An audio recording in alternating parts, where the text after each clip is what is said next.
isn't being held together by like tape. I don't know what a used car should look like, so I looked into it, and now I have a few easy ways to find out for any of us in the Rossen Report's used car clunker checklist. Let's go. That can indicate all sorts of problems. Walking me through it all, Tony Pagliuso from Atlantis Auto sitting in Boston. Tip number 1, walk the exterior. Around the car, I'm just looking because I don't know anything. For like obvious dents. Yeah. So there's a lot more to look for. I'm going to show you. Just, start by opening the doors and looking for rust in these areas here. Lower doors, rocker panels. So look for, what if there is rust there? Yeah, you probably might want to pass on that vehicle. You also want to make sure, like this vehicle has side steps. If the side steps are all rotted out, probably everything under the car is rotted out too. You probably want to pass on that. And there's something else you were telling me about panels. What does let's that go mean? over this way. Okay.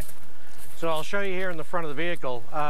It's simply the gap between the two panels, so you want to make sure you have a nice, straight, even gap between the two panels like this one does here. Between the car and the hood here. Correct. Okay. And then you want to make sure to match on the other side the panel gap between the two panels and make sure it's the same. Why? And if it's not, good chance the car has been in a front-end collision. Tip number 2, check the tires. And all you need is a penny for this one. I know there's a penny test that you're supposed to do with the tires. Yeah, there is. But I always forget, which is probably useless, like what exactly the test is. So can you show me what this is? Absolutely. So what you want is look at the head, and you want to get down here on the tread. But you have Lincoln's head upside down. Correct. Upside down. You want to put the penny into the tread and make sure that some of Lincoln's head is obstructed by the tread.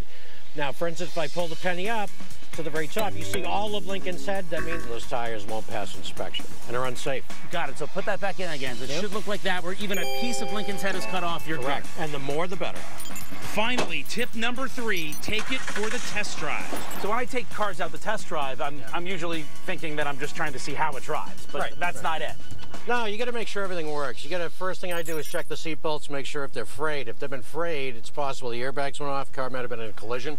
Really? So just check these seat belts to make sure. Wow, that's absolutely. Okay. And discoloration on them as well is another good sign. You want to check all the buttons, make sure everything works. The heat, the air conditioning, the stereo system. This one car has got a lot of options. I check the heated seats, the heat and air conditioning. It's got a navigation system. Because these are all things, if they don't work, it's going to cost you money.